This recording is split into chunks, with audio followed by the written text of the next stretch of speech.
This is Tom Racky, and today I'm going over the 10 best vitamins and nutrients to take for your diabetes. These are the most scientifically proven things, and the beauty is I'm not selling my own supplement. This is low-cost stuff that you can start doing safely from the comfort of your own home in most cases, and we're starting now. I work at the Grunberger Diabetes Institute. I see thousands and thousands of diabetics with the most serious complications, the most serious ulcers, wounds, blood flow issues. You get carbs, they get turned through your digestive tract into glucose. That glucose goes into your blood vessels. When you have too many cells and there's too much demand, your pancreas and the islet cells specifically there get overworked. They either can't make enough insulin or your cells just stop responding. Some of those cells, specifically endothelial cells in the body, have a hard time dealing with that blood sugar. It makes toxic byproducts which lead to nerve problems such as peripheral neuropathy,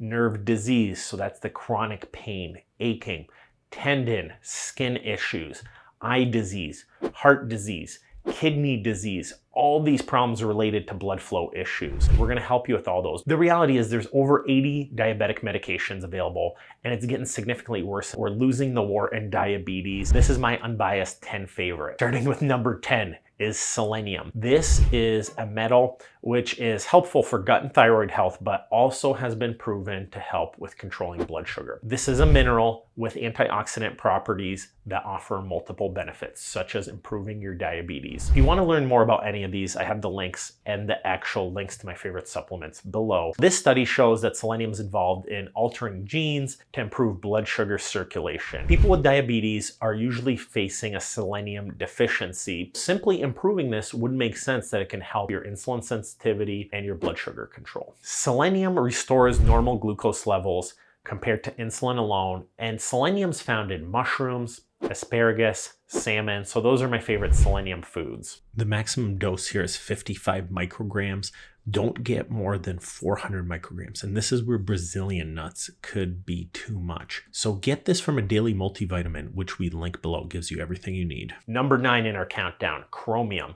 This is another metal that is an essential mineral in enzymes and proteins in our body. It's important to fight against diabetes. Chromium has been shown to lower fasting glucose levels, cut down triglyceride and cholesterol levels, and decrease the need for insulin. Chromium is actually found in meats, fish, fruit, rye bread, and numerous vegetables. If you're eating a lot of vegetables, you're probably going to get a decent amount of this, but supplementing can make sense if you're a diabetic because it's low cost and it's relatively safe in low doses. But if you do take too much, any mineral can build up in your kidneys, especially if you have severe chronic kidney disease. It can happen with any mineral, not just chromium or selenium. So no need to get crazy. This will be present at 35 micrograms in your daily multivitamin or a diabetic specific multivitamin. Number 8. Acetyl-L-Carnitine. Acetyl-L-Carnitine is actually important when you already have blood sugars. It stops these complications from getting worse. So it's a naturally produced compound in the kidneys and liver, and it helps to reduce oxidative stress. So antioxidants, what they do is they're like police cars that scavenge the arteries in your body, picking up those loose electrons. And those electrons cause damage, like nerve damage, specifically peripheral neuropathy, blood vessel damage, kidney damage. You want those police cars like acetyl-L-carnitine to pick these up. This has been shown in studies to help with nerve cell function and nerve cell regeneration. In clinical trials, this has helped diabetic neuropathy, reduced pain, improvements with sensation. This is a supplement that's generally considered safe to take. Taken large overdoses can cause nausea, vomiting, and agitation. Really important, don't use acetyl-L-carnitine if you're on warfarin, a blood thinning medication, as this could make it more effective in making you bleed too much. Also, with people who are hypothyroid or seizures, there could be some contraindications. So if you have any of those, check with your doctor. Number 7, vitamin E. So vitamin E is also an antioxidant.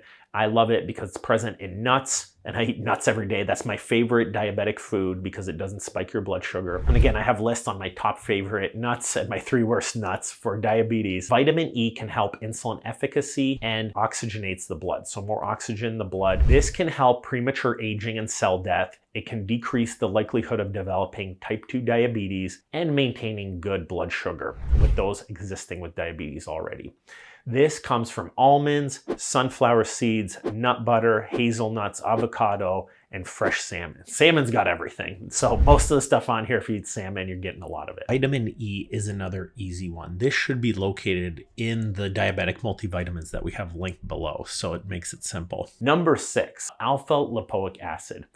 This is an antioxidant that's in many foods, but the thing is, you're never getting enough in your foods. Even if you eat like 100 cups of spinach or lettuce, you're not getting enough alpha lipoic acid, even though it's present in vegetables. It's an antioxidant. It's actually a prescription in a lot of parts of Europe for nerve damage. So my peripheral neuropathy patients, they do report great relief with alpha lipoic acid, and studies are really good suggesting it could help with type 2 diabetes and nerve damage. Recommended doses are usually like 600 to 1200 milligrams. I have a video below on why you want to get the R type instead of the S type of alpha lipoic acid.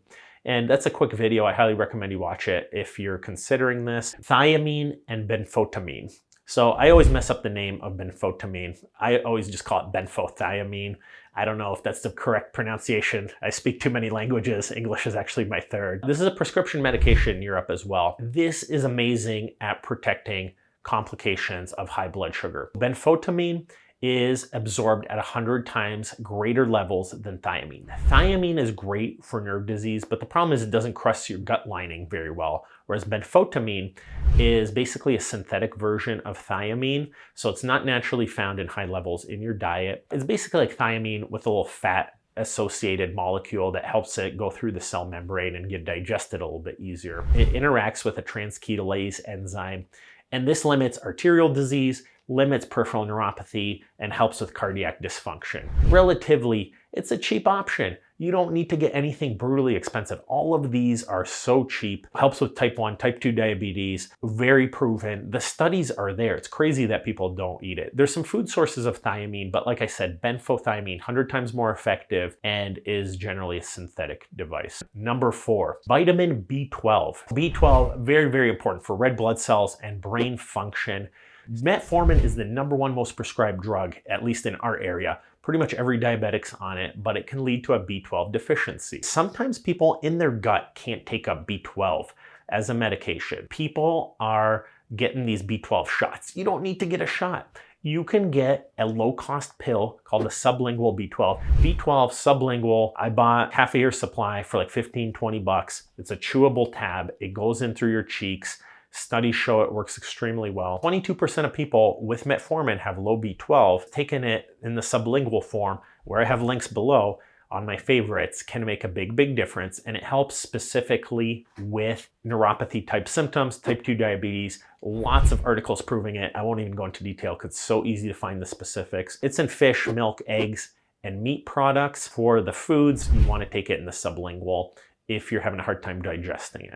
All you need for vitamin B12 is 2.4 micrograms, and you'll notice the doses are like 500 times that rate. Number 3, vitamin C. These ones are so universal and so low cost and so easy to take. Vitamin C is a water-soluble vitamin. The reality is you can probably take as much as you want and it just goes out in your pee. It's not really dangerous. There is so many benefits to vitamin C. It helps control the levels of sorbitol in the blood, which is harmful.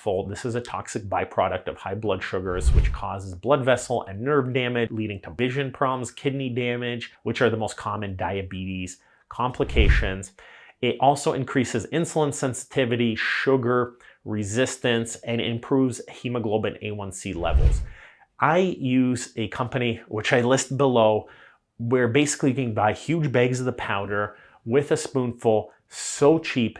It's crazy that people don't take it, but if you can, it's found in citrus fruits. Kiwi, oranges, bell peppers, tomatoes, sweet potatoes, strawberries, spinach. I know some of my diabetics though, if they eat like a couple oranges, their blood sugar shoots up. This is one way to get vitamin C without your blood sugar shooting up. The beauty is if you do this stuff properly, your weight and your diabetes should improve, so you can enjoy these eventually. Number 2, magnesium. Now we're getting to the 2 most important ones. These last 2 are really important. I've been reading this great book about magnesium, and essentially magnesium is involved in 600 plus enzymes. And magnesium, before we had water and drainage and everything, We used to drink water from streams that was loaded with magnesium. And if you drink too much water, the magnesium would actually give you diarrhea. Basically impossible for healthy people to overdose on magnesium. The only people who should worry is if you have severe kidney failure, you have like a bowel obstruction, or you've had like some type of medication allergy in the past. I've basically never experienced somebody, except for kidney failure patients, having a magnesium issue. Magnesium is so effective. This is one of the most important things you can do. It's in 600 enzyme, helps with heart health, helps with diabetes. There was a study published that found that regularly taking this, which is completely safe and dirt cheap, is very important for reducing your type 2 diabetes altogether. This is also a nutrient that's deficient in like 50+% of type 2 diabetics. Magnesium is very important to take. So any plant you're eating has magnesium. So legumes, rice, beans, nuts, leafy green vegetables, any type of vegetable that uses sunlight to grow essentially has magnesium and chlorophyll in it. Number one, so vitamin D and vitamin K2 combined with magnesium, combined with boron, combined with zinc. All of these work on getting calcium and vitamin D into your system to work better. 50% of America is basically low on vitamin D, diabetics even more. Countries like Canada in the north, I've seen studies like 90% deficient. Vitamin D is so important in diabetes, in bone health, in immunity, in everything. Basically, in this study that I'm reading, 90+% of people with diabetes are thought to be deficient in vitamin D. This can lead to severe problems. There's a million studies about how beneficial this is, and vitamin K2 actually takes that vitamin D benefit of getting calcium into your blood, and K2 puts it into your bones and basically prevents it from going into your arteries. If you're not taking K2, some of that calcium can leach into your heart, your arteries, and stiffen those arteries, which is a huge diabetic problem. Regular sun is usually not enough in cold areas. In Michigan, the UV light is not at the proper angles. You could go outside naked in the winter for a while and not achieve the levels that you should be getting. So supplementation might make sense. I personally take 5,000 units of vitamin D, 200 micrograms of vitamin K2, then there's MK7, MK4. These can all come in a combo. This helps with artery health, helps your teeth stay strong, so you don't have to go to the dentist, because diabetics can lose teeth and get cavities. Finding that with magnesium so makes both of them more effective. I have videos on magnesium, K2, all of these below. Learn more about this. I have all the links to these supplements and individual videos for all of these supplements, because I kind of just do the overview here. You don't want me doing 2-hour lectures on this, otherwise you won't watch. Check this out for our favorite diet and supplements for diabetes.